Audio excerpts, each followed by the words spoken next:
locations tied to murder, the devil, and filled with death. Here are the creepiest places in Milan, Italy.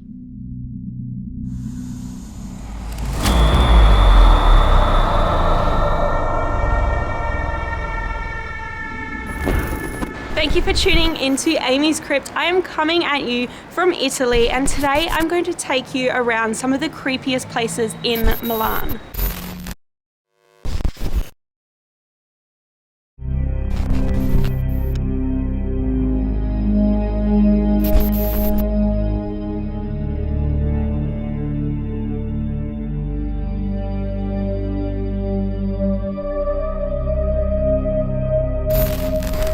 We are here at our first stop in Milan, which is the Duomo, which is a massive, beautiful cathedral, also one of the city's biggest tourist attractions. You can see behind me, this is just the door, but you can see the elaborate detail that has gone into this. And this is all over the church. There's beautiful statues and depictions of religious symbols and all sorts. Now, what makes this place so creepy is that supposedly before the church was actually built, the man who was commissioned to construct it had a dream where he was visited by the devil. Now, the devil asked him to build this cathedral as a place for satanic worship. No one really knows the truth behind this story, but it is said that there's around 100 depictions of the devil on the front of the church. So we're going to walk around and see if we can spot any of those.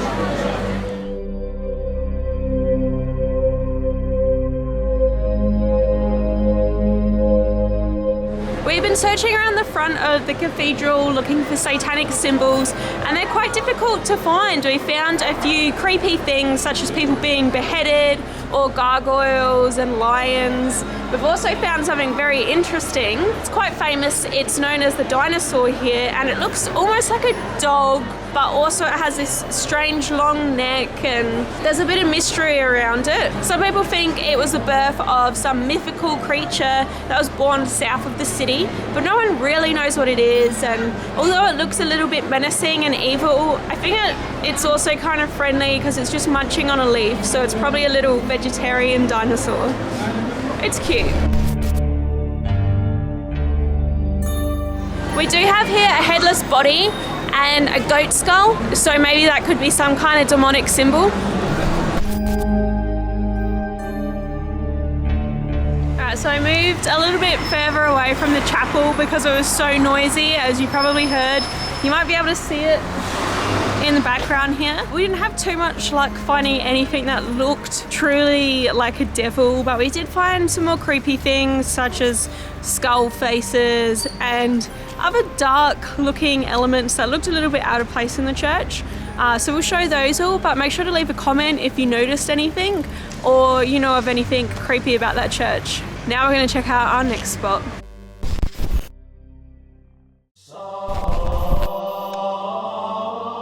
Behind me is our next spooky destination. From the outside, it looks like a very normal church, but inside of it, underground, is a room filled with bones and human skulls.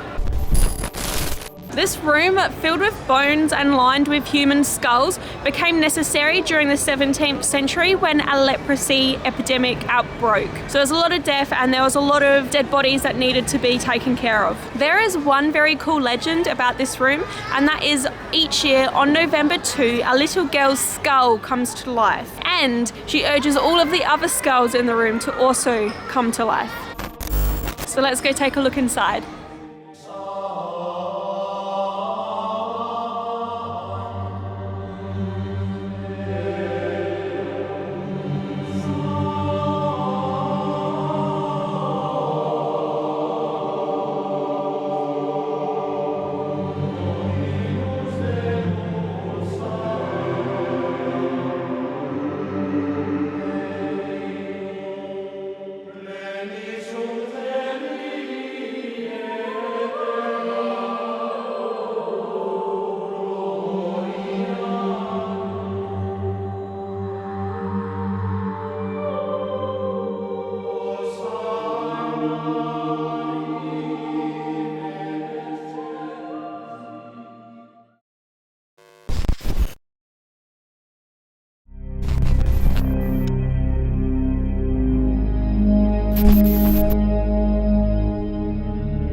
We are now here at our next destination, which is another church. Now this church does have a few human bone remains in it, though not as many as the last one. But that's not even why we're here. We're here to find a very special painting that may have ties to the devil.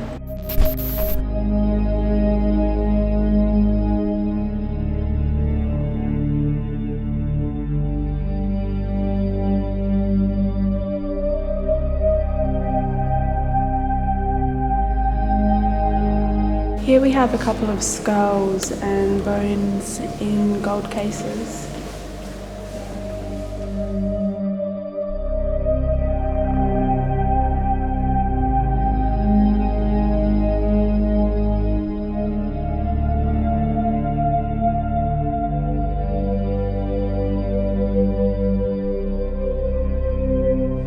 So we haven't found the painting that we came here to see yet, but we have seen some creepy things. There's human bone remains encased in glass cases here, and we've just found a guy with a sword or a dagger through his head.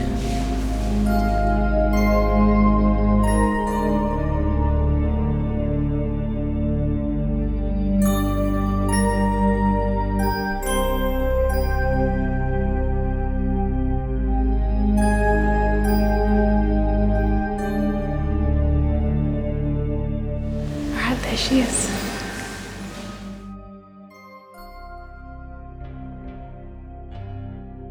Okay, so we just found what we were looking for, and that is a fresco on the church's wall known as the Miracle of the False Madonna. And basically what it depicts is the Virgin Mary holding baby Jesus. But what is odd and strange about this is that they both have horns growing from their head, and this also remains a mystery to art historians. No one actually knows why they're depicted in this way. Another funny little thing that we noticed was there's actually a dude in the painting standing in front of them that looks like he's taking a selfie. I'm sure that that isn't the case.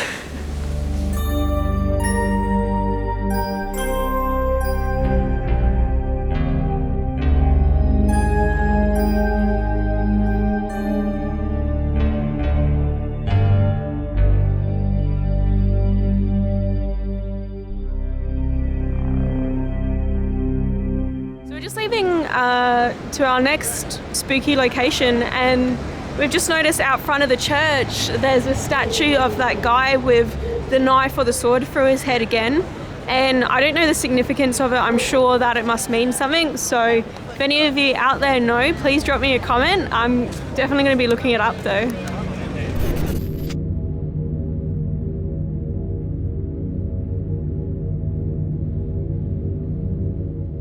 Alright, this is not even one of our haunted stops, but I was just told by a local to take note of these old Roman pillars that are just beside me, because Milan was actually a big capital back in the Roman days.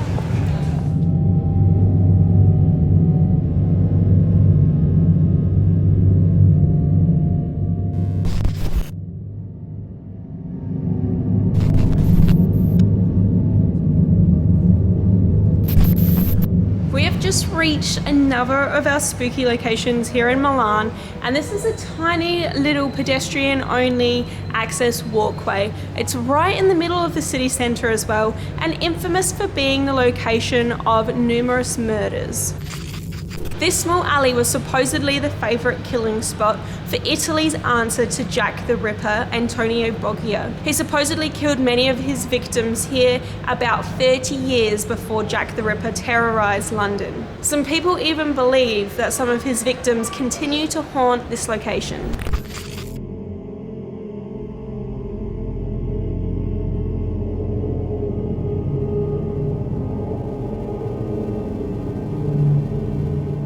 So we are now leaving this very creepy alley behind to find our next spooky spot.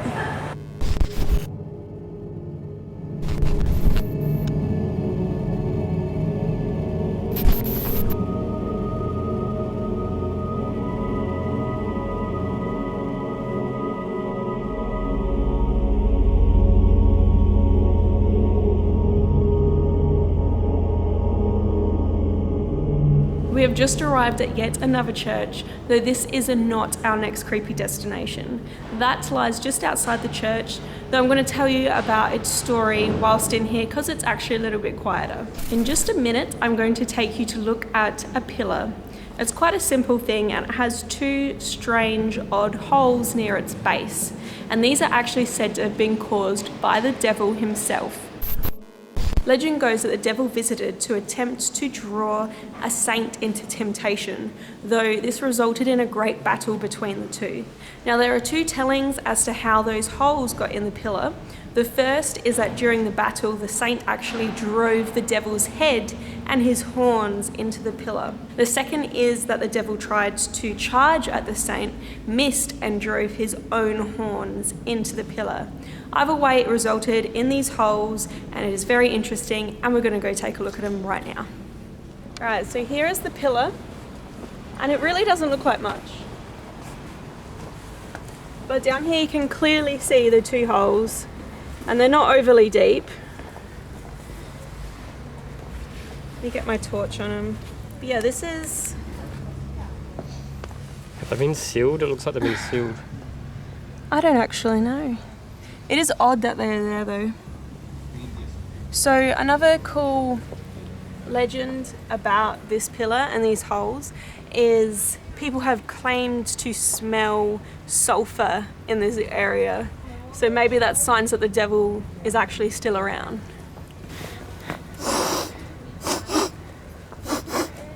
I don't smell anything. No sulfur? No, nothing. You're like a dog.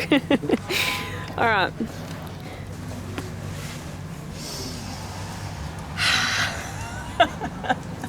Yeah, I can't smell anything either. Alright guys, on to our next location. So we're lost in the middle of Milan now. Obviously every episode we get lost, guys. And we're trying to find our way back and we just found a massive sculpture in the middle of the city of someone flipping us off. Perfectly illustrates what's going on right now.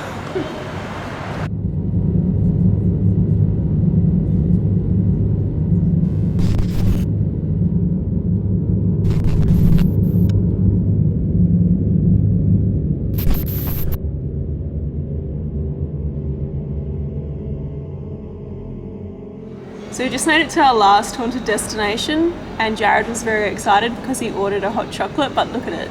This is the thickest hot chocolate I ever seen. It's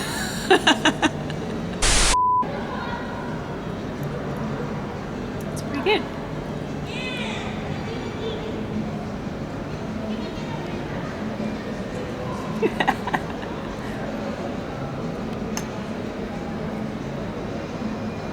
I zoomed in on you then. Thanks. I thought you might. Anyway, I'm going to be telling you guys a story. Alright, off you go then. Alright, hang on. Now to the ghost stories. This place that we're sitting in is actually originally a palace built in the 14th century, but today it functions as a theatre and also a cafe, but it has two resident ghosts. One of a former owner and one of a woman. They usually make themselves known here on All Saints Day, which is November 2, and are usually seen peering out some of these windows up here. But we thought that this was a cool place to close out our creepiest places in Milan.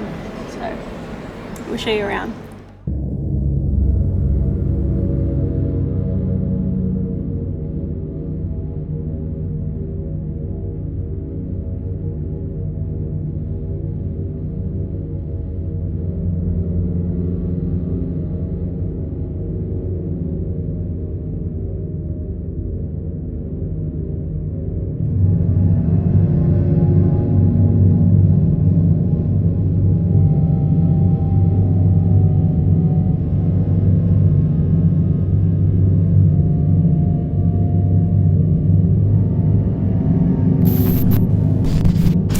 So much for watching. I hope that you enjoyed this video. If you did, please remember to like, comment, share and subscribe. That really helps me out.